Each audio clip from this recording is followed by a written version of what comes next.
So we did you guys have known each other for quite a while through property management. When was the decision to get into business together? So I'll start. Yeah, go for it. So Fred and I met probably about 10 to 15 years ago at Crockers, where I also met yourself. Yep. And about 2-3 years ago. Yeah, about 3 years ago. Yeah, about 3 years ago. Mm. And that was during lockdown, and he approached me and just said, would you look at a change? And at the time I was like, not quite ready. And then just as things progressed, Yeah. he finally caught me. Yeah. What was the hook? Well, I've always known T to be someone who was more of a leader. Mm. And I think to me at the time, I thought she's outgrown Crockers. Mm. And I think they would have kept her growth-wise, financially as well. And it was just an opportunity to say, hey, look, you know what you're worth and your value, and we see probably a lot more. And I couldn't do it. Like, I had already gone into business, and it was about a year, and I was sitting there thinking, shit, I've done all this work. I'm not going to get any better unless I bring someone on. And so Dylan and I, who started the business, well, he had already started, said, oh, is there anyone else that you'll have to bring on? And I said, oh, there's probably only one other person that I'll have to work with, and that'll be Tiri, because of that coaching leadership style that she brings to the business. And plus because she coached me as well when I first started, so it was an amazing opportunity. But it was like 2 years later, I was going, T, you guys really need to move. There's an opportunity here to go into business. And it was just funny because it all sort of fell into place, because then Jason, your husband, was looking at going into business as well. Yeah, that's right. You know, and so, yeah, it was just, and when she said yes, because we had gone to dinner, in which I'm just trying to get her to come through and have it. And it was a number, I know it wasn't about the numbers, but I know that she had to start on a loss, but it was just... Yeah. Was there any sort of what was the main hesitancy for you around taking the big leap of faith sort of thing? Well, I had finally reached my top income at in property management, so it was like, yay, I made it. Yeah. And so it was quite a hard step to take, a step backwards for a massive leap forward. But a year or so down the track, absolutely no regrets. Yeah. It's just the best thing that we've ever done. Yeah. We're a really good partnership. We balance each other out a lot. Yeah. Do you think that comes from the fact that you guys are mates as well? Yeah. Yeah, I think big time, because we sort of the foundation was as friends. Yeah. And at work as well as outside. Yeah. It made it easier for us because we both have good days, we both have bad days. When there's never a line where you can't cross. And so that I think that's the beauty about having someone who's a friend, as well as you can still keep it separate. But like I said to her, I was like, bro, if I could take the leap, and I was at a crossroads. I was leaving, and this is we'll probably be talking about later on. Like, I was at a crossroads in my life where, do I carry on doing property management, or do I step out of property management? But at that stage, I only knew property management. Yeah. I had a government background, so I'd come from MST for about 7 years, and it was funny because my cousin was working at Crockers at the time, John, and he was running the commercial division, which he wasn't really good at. I found out later on when I started working with him, he wasn't really good. And he goes, makes two of you guys that are not very good at your job. What the hell am I doing? Anyway, so when I started, it was like, geez, going from managing people to property. But then finding out later, it's actually people, relationships. That's what property management's about. It's not about the properties. But for me also, it's like working with a comedian every day. Oh yeah, there are lots of laughs in our office. But you got to have the laughs to get through the tension and the hard times and that at times. You just got to if you can't have a laugh, there's something wrong, Yeah. No, but it's changed. I mean, the we do environment. cry as well. Yeah. But the environment of property management has changed so much. Like, we look at it, it's so office bound. It's the compliance. Lots of admin. Lots of admin. Where 10 years ago, there wasn't so much. We were out on the road, knocking on people's doors to pay their rent. So, yeah. Whereas now, So you've wh- got to like do the steps. Yeah. So has that changed because of change in the rules? Is it change in technology, or like why has it changed? Lots of legislation changes, Right, yeah, yeah. which has been good because the we really needed it. It's evolved. Property management's evolved hugely, and that's probably what I enjoy a lot about it. Is just seeing the changes in the last. It's 20 years for me now.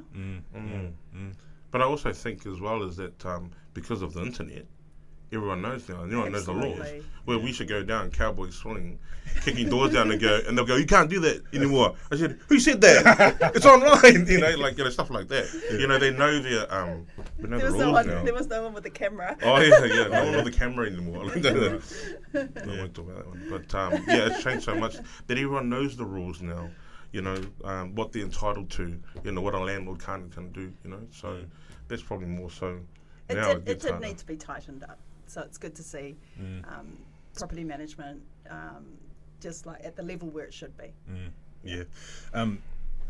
It's a bit of the Wild West at times. It's like one of those. It's similar in our industry too. There's not a heck of a lot of rules around it. You got the Unit Titles Act, but then there's nothing specifically that mentions building and facility managers. So it's like 20 years ago, I won't say his name, but I was doing an inspection, and the inspection report just had a big slash across it saying it was poked. It's all like on an app now, and lots of photos have to be taken. We've got to take into consideration insurance as well. So if there's something that's wrong, we need to have all that evidence for a claim. Yeah, cool. Let's get back to business talk. You've kind of gone into the second part of the thing, but that's all right. That's cool. We'll just take it as it comes. But so, what have been the biggest challenges for you guys getting into business? Because I guess now you've got to think of things from, the other side of the desk. Biggest changes? Challenges. Just implementing any processes to make it easier for the team. So if there's something that they're not quite dealing with well, I have to just go through and say, okay, well, this is the best way that you can handle it. The quickest way as well. Yeah. And is that do you sort of draw on the 20 years of experience to do that, or is it just sort of you keep up with modern trends, or how does it go? No, mostly on the experience side of it. The other side would be just like watching numbers, not making sure that we're growing. Like now I have to do a little bit of accountancy as well, so that's quite interesting. But I'm enjoying it, and I'm also learning a lot about marketing. Eventually, we'll get to a point where we'll have other people for those roles. Yeah, I think with us at the moment, but you have to do what you have to do. Yeah, I think for us at the moment, because we're still working in our businesses instead of working on our business, and so we do get coaching, which has been fantastic. And some of the strategies that we've implemented, we've stuck to, and we can see now that the fruits of that labour.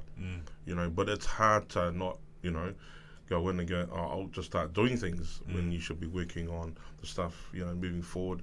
Like I said, relevant trends, what's out there in the market. But we've sat back and some of the stuff that we implemented was there 10 years ago. And it's always been sitting there. They were always sitting there. But now to have the actual focus of, okay, these are your 3 strategies and this is what you're going to work on. It's kind of been a little bit manifestation where we've put something out there and it's coming back to us, and so that's been really good. Just to have that control and focus. Yeah, that's cool as a business owner to actually make a change or implement an initiative and then see it bear fruit. You're like, oh yeah, it worked. Yeah. Well, 100%. If I have a look at, so we had this board in our office in Green Lane, right? Oh yeah. And on this board, I used to write shit up, just write stuff up, and it'd be hit 1,000 properties.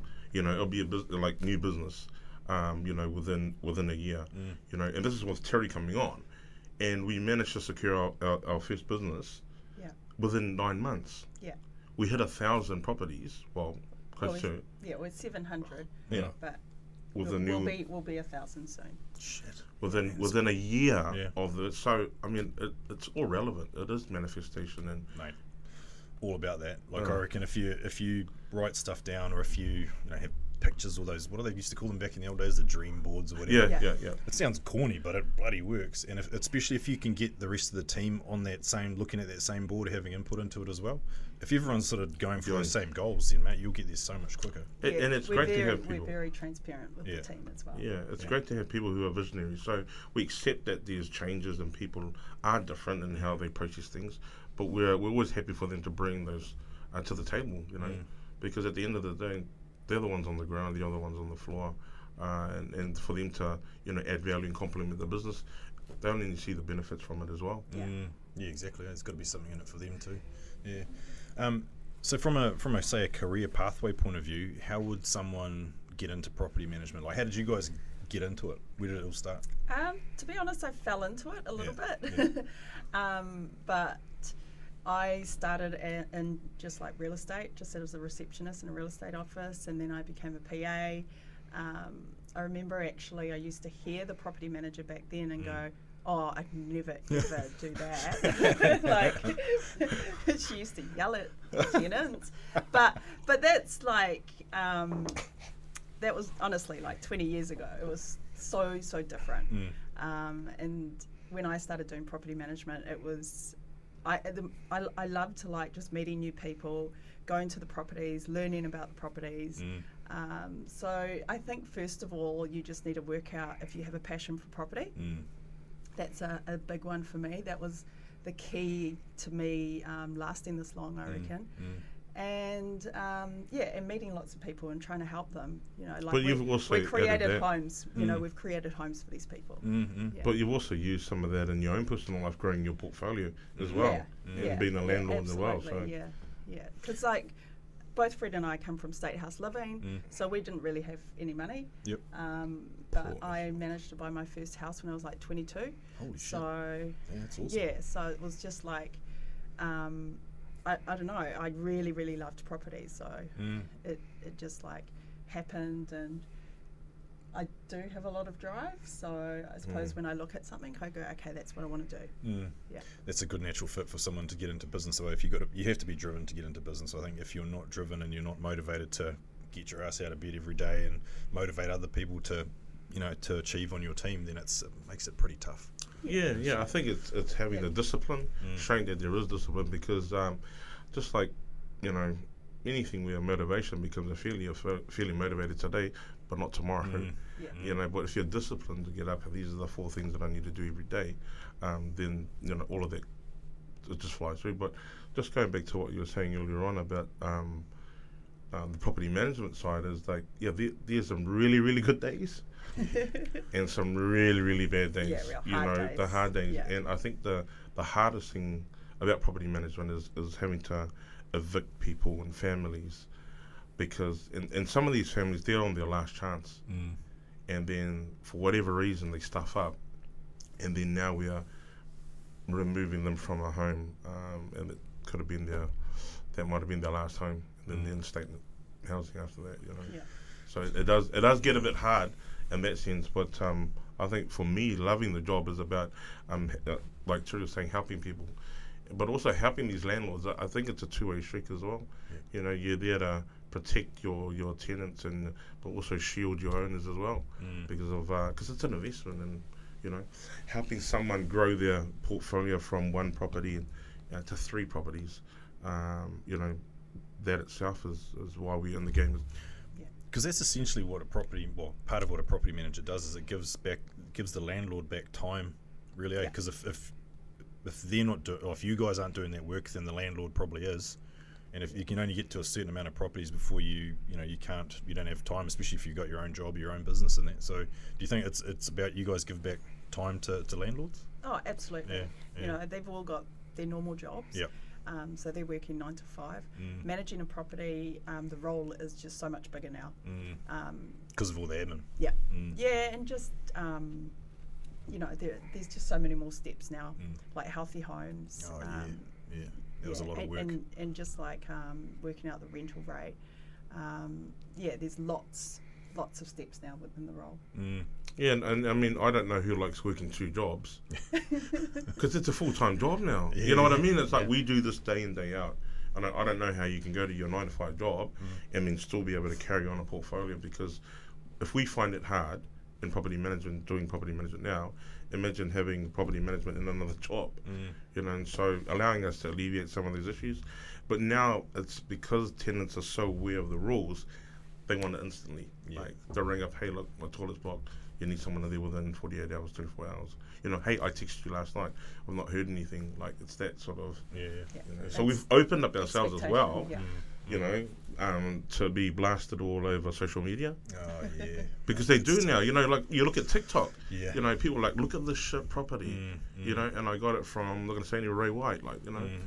So they're blasting everyone online, and that's... It's not entirely fair, eh? Like, and that's a real new thing that's sort of come in the last probably 5 or so years. It's the ability for people just to absolutely smash you online. You've got no recourse. Like, we've had some Google reviews before that have been like really nasty.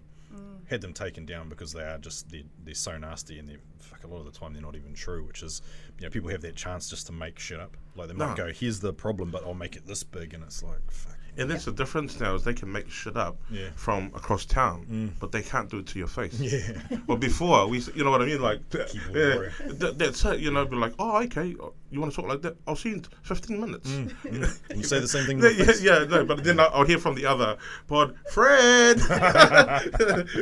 Calm down. You know, but that's a change now, where things used to be done face to face. You know, like, that has just left the industry now, where everything's just online. It's left the community. It's like left everybody. Everything, eh? Mate, no one will have a crack to your face these days. Unless you're probably pissed in a pub somewhere. You know? No, I just think that it's kind of everywhere where that's changed, and people are just like, you know, sitting behind a keyboard or behind their phone, and they're brave as when they're there, but mate, not to their face. So having the chance to have your own business, you can look at it from a whole lot of different angles. You can go, I don't want to do what I used to do here, or, you know, all these different ways of looking at it. How have you guys sort of thought we're going to do things a little bit differently to how we've done it in the past? Because now we have the chance to change it.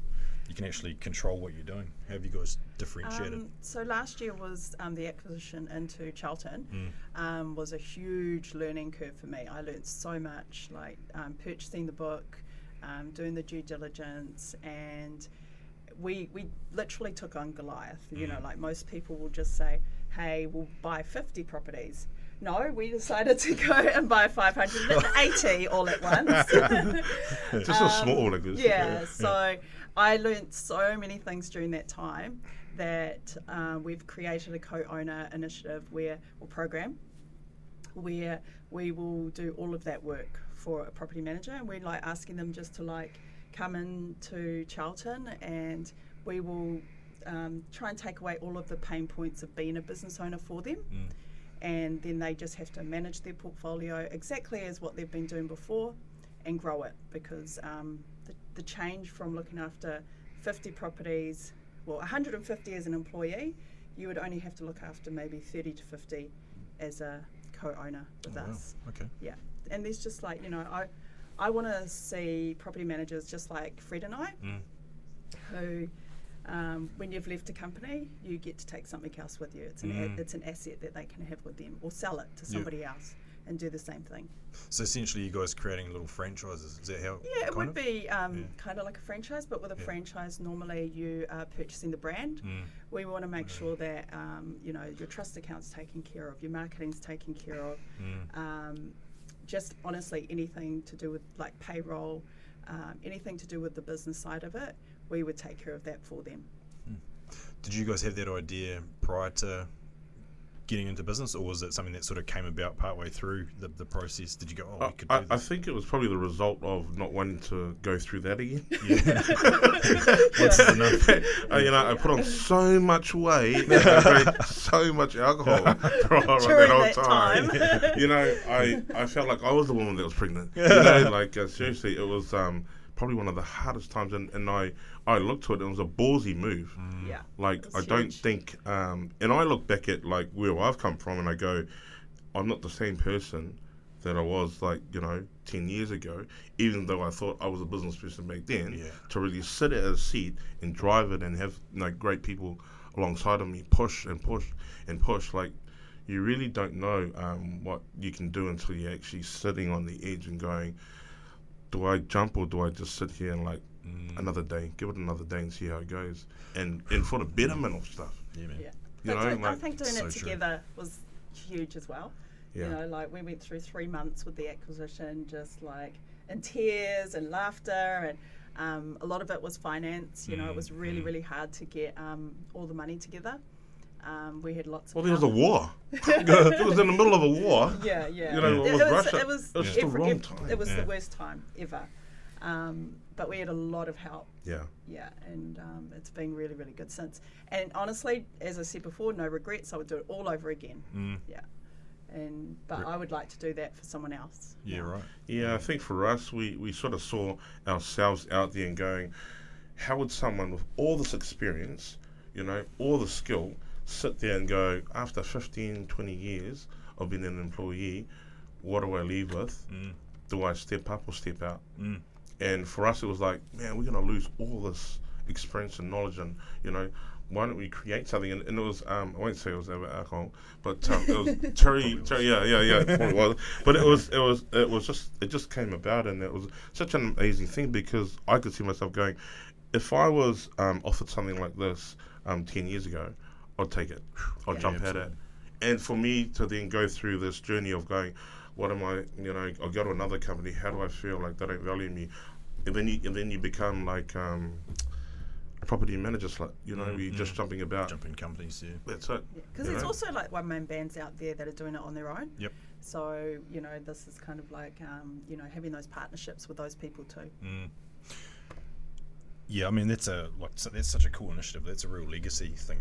That's what your business will probably ultimately be remembered for. Is that, you know, you've helped so many other people into their own businesses essentially, and that's got far more like power to it than just, you know, giving people jobs. Some people just want a job, and that's cool.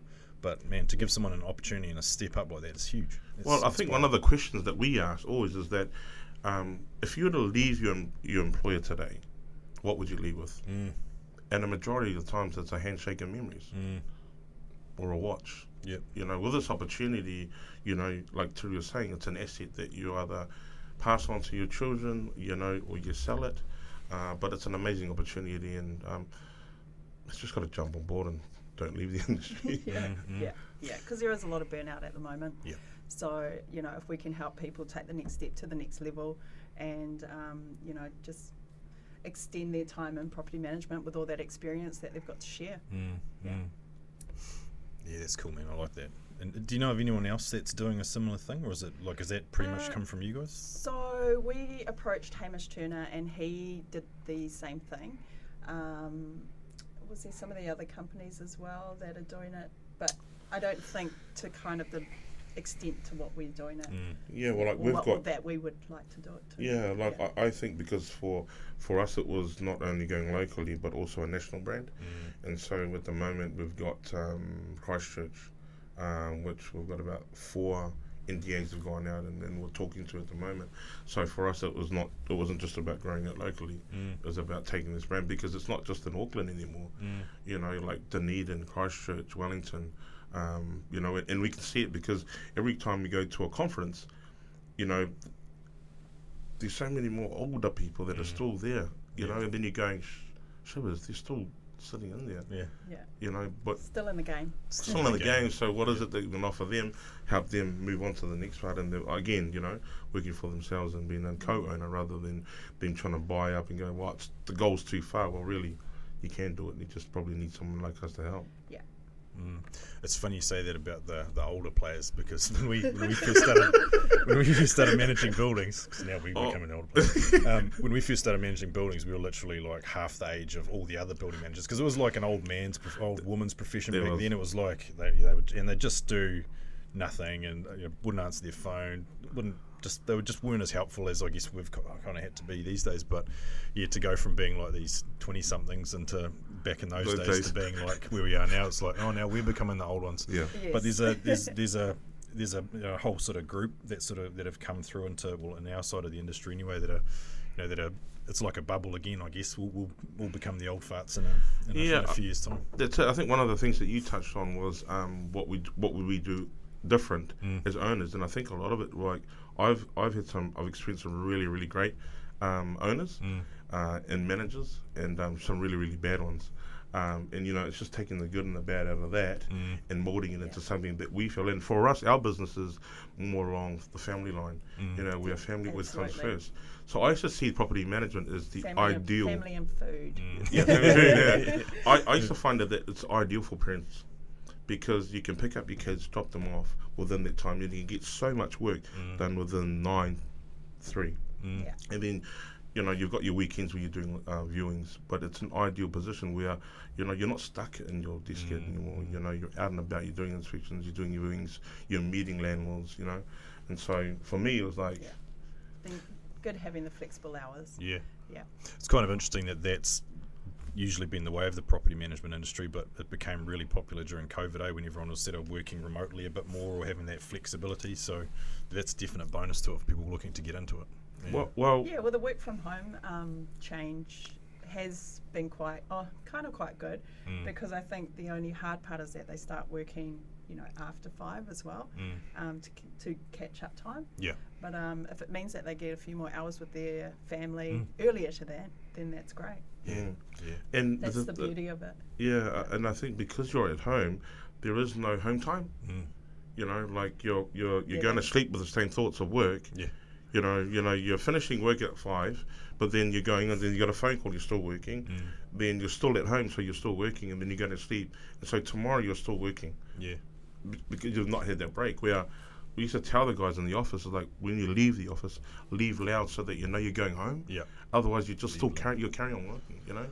So, but it's kind of, I guess it's similar in our industry too, where there is that expectation that someone's always on the end of the phone, and you come up with different ways of dealing with who's going to answer those phone calls. You might have rosters or on and off type situation or whatever, but that work from home thing, I don't know if it's created a bigger problem, but it's certainly given people that ability to go, well, I can drop my kids off, I'll do a couple of hours work here, then I might go for a bloody walk or whatever, or come back. And do some exercise. So you do end up doing like work and home balance throughout the day, not like start stop. So I don't know, I quite like it, because I guess we've always done it, but I think it's quite good. I might just actually touch on another initiative that we've implemented due to like kind of COVID and like the wellbeing status for property managers. So we've introduced like Moon Day once a month. So you can have it's like a wellbeing day, and you have a buddy, and so another property manager, and you'll cover each other just for those 2 days. Moon Day. Why is it called Moon Day? It's got something to do with the moon. Oh, does it happen with the moon? No, well, I just took on the name because a friend of mine had told me about it.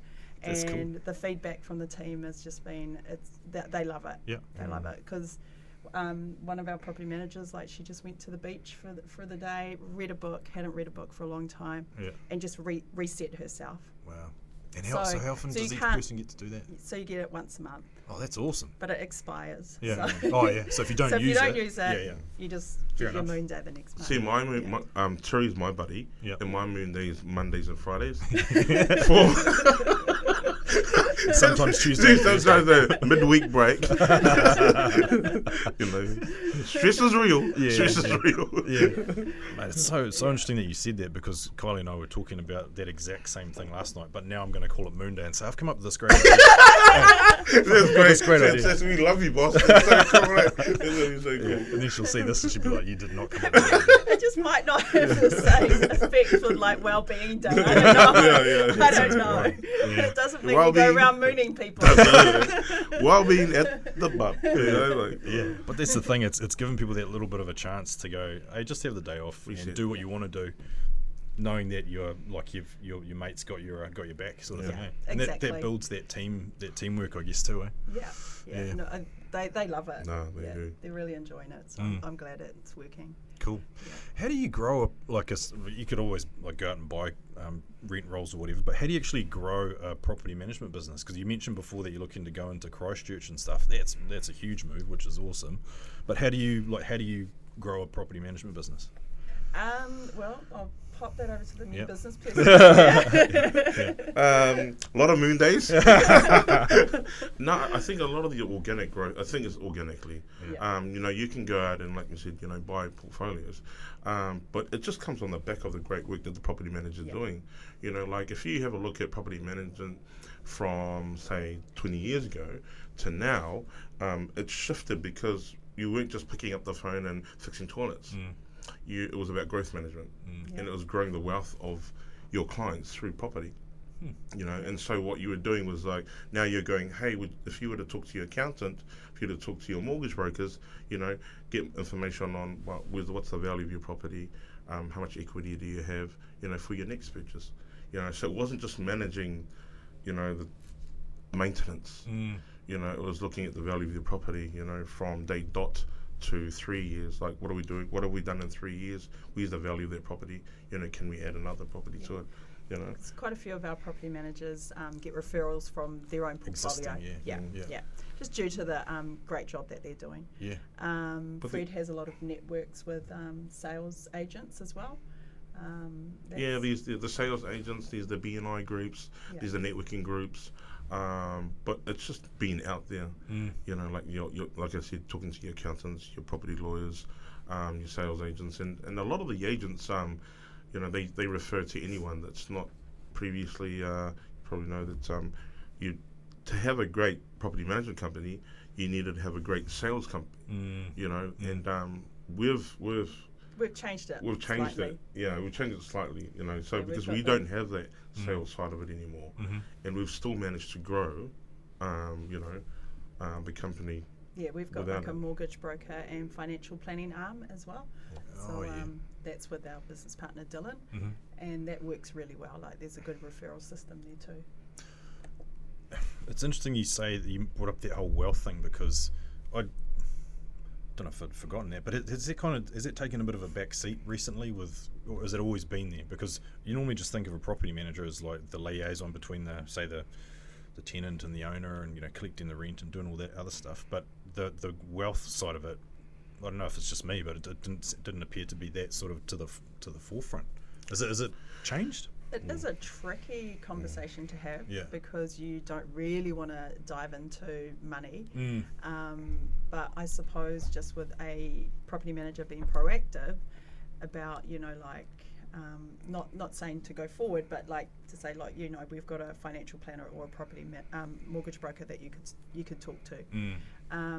So it's not necessarily just the property manager doing it. It's like your behind the scenes team that can come and do that, specialise in it type thing. Yeah, we've got like all of our clients have a $500 voucher from the Advice Hub, so that they can go to them and just get that initial consultant to talk to them about, their overall picture of their portfolio. And I think it's not for everyone, but seeing the evolve in the last 10, 15 years, from the expectation that, like, as a parent, I want to leave something behind. It's that legacy stuff, and to go from one property, just like having children, gone from 1 to 3. You want to leave something, and a lot of it is knowledge.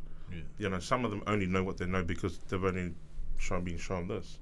And as a property manager, it's different, because you've got some property managers who are nurturers.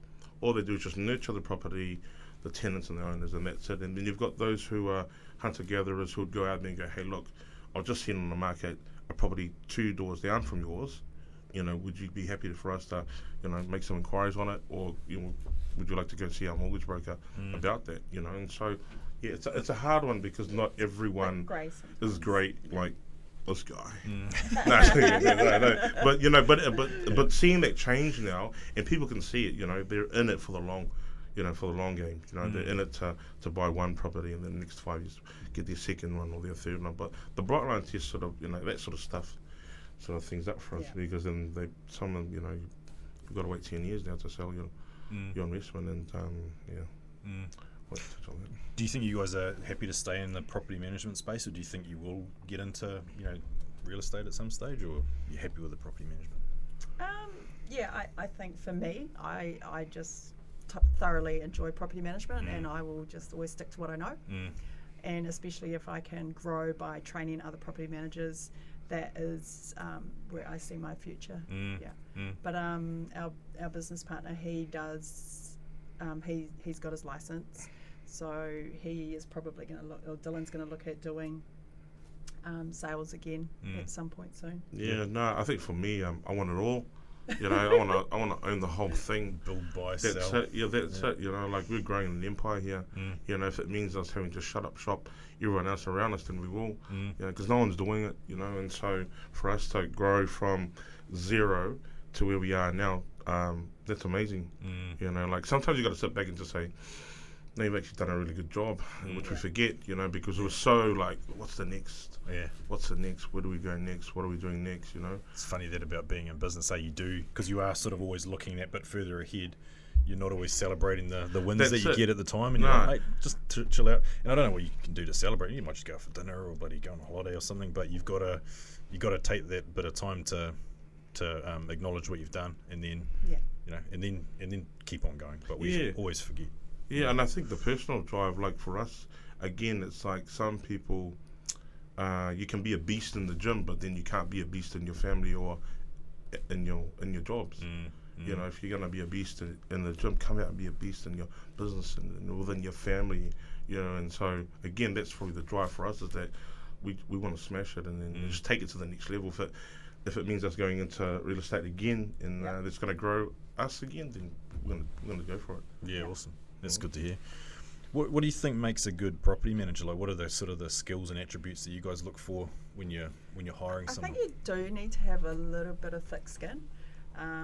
There's a lot of, well, not issues, but like, you know, like people have to pay rent, have to have the property maintained, and every now and then you will get those confrontations. So, not to say, I think you do have to have a bit of thick skin. Be quite firm as well. Not a complete bitch. Yeah. And just not taking it. I think like and not taking it personal. Like for me, I see the role as you're like a signpost, you know, and you're just, you know, controlling traffic, you know, and so you're not the traffic or you're not the signpost. You know, and a lot of the property managers I see, because of the burnout, is, you know, it's one phone call after another, and then they go, oh my God, you know, they're attacking me, you know, but really they're just attacking the process, because they've got to wait 24 hours, or they've got to wait for an electrician to get out there because he's got 5 other things to do as well, you know, and so, they've just got to... People are pretty impatient these days, though, eh? Like, you mentioned before about that immediacy, that people want something done now, or like when I say it, it's like there's no sort of, not as much give and take as there used to be. Well, setting a policy, you know, like if you set the policy and the expectations from both sides of the table, then we won't have any issues. You cross it, then we will have some issues. You know what I mean? And that's where the issues are created, because then they want it instantly when they know the policy for putting in a, you know, it's 48 hours. You know, unless it's an immediate need for it to be done, then we'll get someone there straight away. And it's just like with owners, their expectations on communication. I think they forget too that we actually go to properties, so we're not on behind our desk. So we're not always behind the desk. So a lot of the time we have to just set that expectation that we do spend 50% in the office and 50% out of the office as well.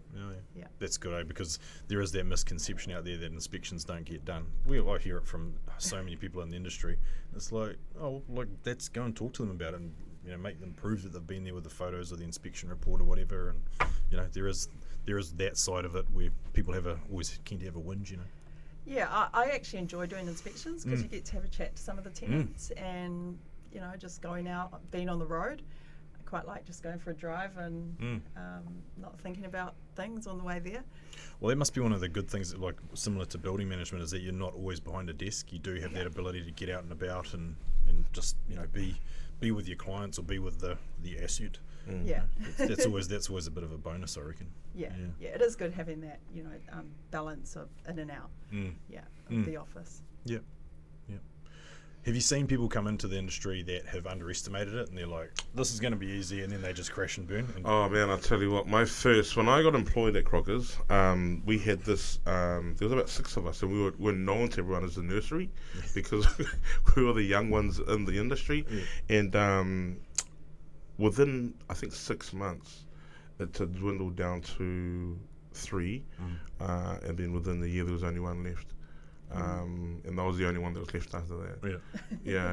And so only the strong survive. Yeah. no, but I got thrown the shittiest portfolio because I was out south, and they were like, going, "You're gonna have this." And I was looking at all my properties and going, "God, I'm human. I'm like, I've got feelings. Like, can't I have some properties out central?" But no, if you could handle out south, then you could handle. You could handle anywhere. You know? Definitely. Yeah. One of my first properties had quite a few holes in the walls. Similar to the police, though, how the police sort of, once they come out of training, police college, they generally go to South Auckland to start, and it's like, if you can survive down there, That's it. I mean, that's stereotyping, and that's all bloody bullshit, but it's like, if It's they actually throw you in the deep end. Isn't it the best capital gain at the moment? Yep. Is it really? Auckland? Yeah. Sweet. Yeah. Well, that's good. Yeah. So it's actually one of the better areas to invest in. Mm-hmm. How do you guys actually go about setting a rental price for a property? Is there like a sort of a formula that you use, or market conditions? Yeah, so we use different stats. So we use tenancy services, we use REINZ, Trade Me, and our own portfolio. Yeah, and just your own experience. And also, if you do get stuck on something, you can just like talk to your colleague and say, "Hey, what do you think? Price range about here." I probably find the hardest ones to put a price on are the upper end ones, because there's not many of them. Yeah. And then do you get the landlord saying, "Oh, I think it's worth a bit more"? It could be a few always. bit more. Yeah, always. So we kind of just say to them, "Look, we can try it for a few days. If no inquiries, then we'll just have to bring it down to, the range that we've given you." It's made it harder with the increase of the interest rates, because landlords don't want to pay the extra $100 to $200, so the rents are that high. And this is something for everyone to understand out there in rental land, is that the rents are that high because of the mortgages are that high. Yeah, it's not because they're trying to make money on it. It's the fact they're just trying to pay the mortgage. Costs. That's it. So you've gone from paying like $800-900 a week to $1,200, $1,300, $1,400, $1,500 a week, and that's a big jump. So they just have to understand that some properties that are in the same street that are 3 bedrooms, exactly the same, the guy down the street, but it's because of the mortgage rates. And there's really stringent laws around the rental range for a property, but for us setting it now, when you advertise, you can't accept a higher bid. So what's advertised is that's the max. Okay. What you're advertising. Because I remember back in the day, they used to have those rental auctions, and people would turn up and they'd be like bidding on the weekly rent fee, and I was like, fuzz, that was full on times. That was early 2000s, I think, maybe earlier. I can't remember now. No, it would have been I did a bit of that. It was like, but it was put your best foot forward. It wasn't like I'll take 50 here. Do I hear 100? Do I hear 100? No, it was. But it got really bad, and some of the properties that would turn up to, you'd have people coming and go, "Hey, if I was to pay an extra 50 on the side, would you guys accept it?" And it was that, But now there's these strict laws around that, so which is great for tenants, probably not so good for landlords. Yeah, well, you do have to make sure the price is correct. Yeah. And you got to make sure that it's priced accordingly. It's no use having it empty for a couple of months. You'd rather have someone in there, I guess, and as soon as possible. Keep the money going through. Yeah, but for us, it's also making sure that you test the market first, like Tiri said. Test the market first, and if you're not going to get it that range, drop it. But at least it's the market dictating and not us. So they can't turn around and go, "I got a less because you said." So no, I didn't say. Yeah, good point. How much of you guys' portfolio is say apartments versus standalone houses or townhouses and stuff? I think we would have a third. I'd say a third apartments. Yep. Yeah. Like central city. Maybe a little bit less. Yeah. Yeah. So we've got one property manager who predominantly just loves apartments, and and then the rest would be mostly suburbs. Yeah, units, townhouses. Yep. Yeah. And we go out as far as Pukekohe. Oh yeah. What would be our furthest north? Hobsonville Point. Yeah, Hobsonville Point, and then I think might have one in Whangapuroa. Yeah. Gee, that's a long way. So quite far, but we've got like property managers or a property manager who lives over the shore, so she's quite happy to travel a bit. Yeah.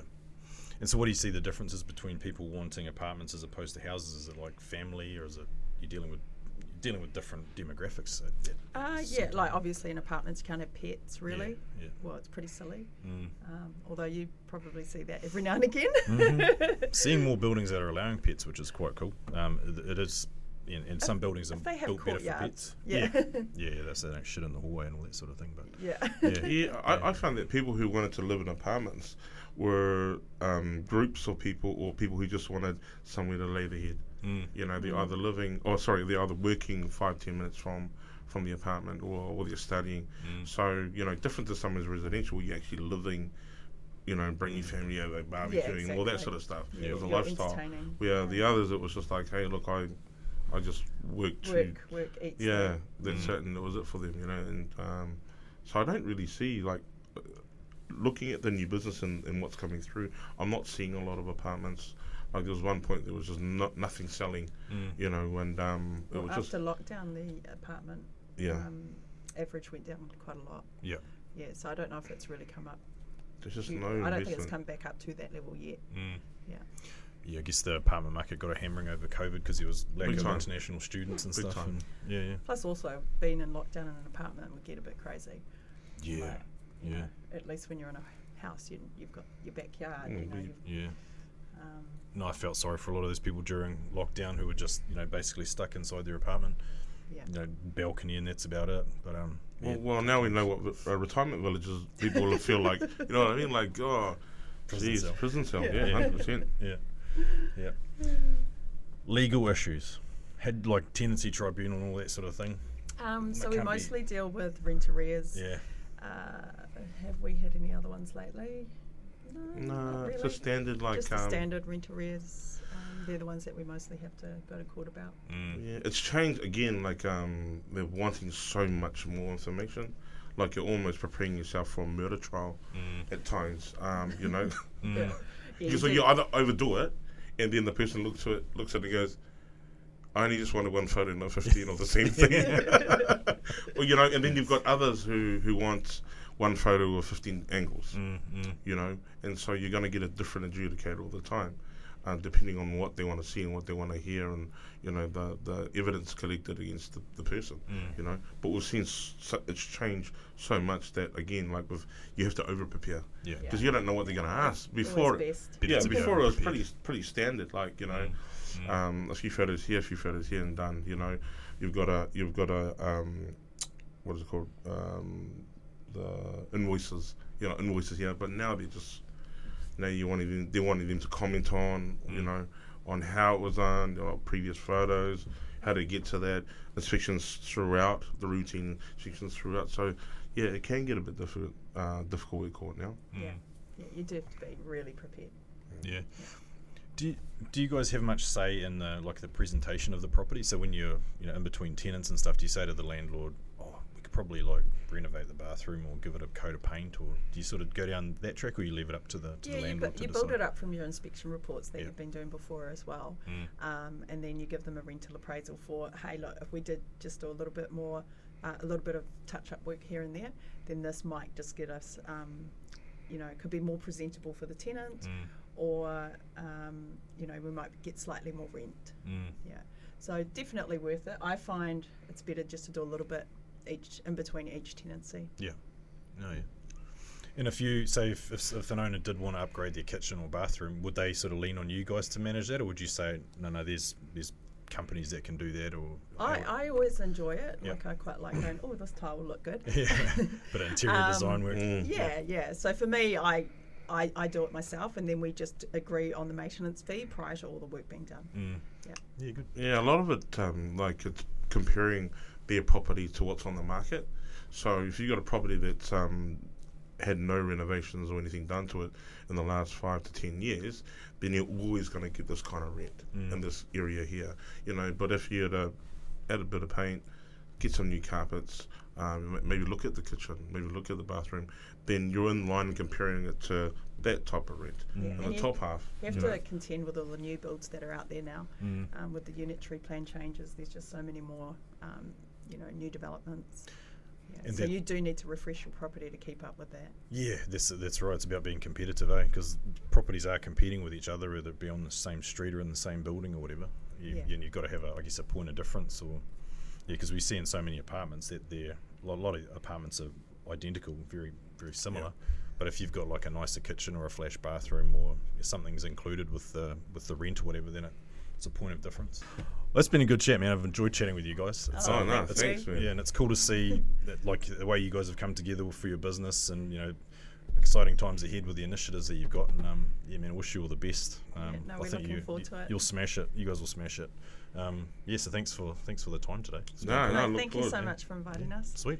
Yeah, thanks for having us here, and I look forward to the next one. Awesome, man.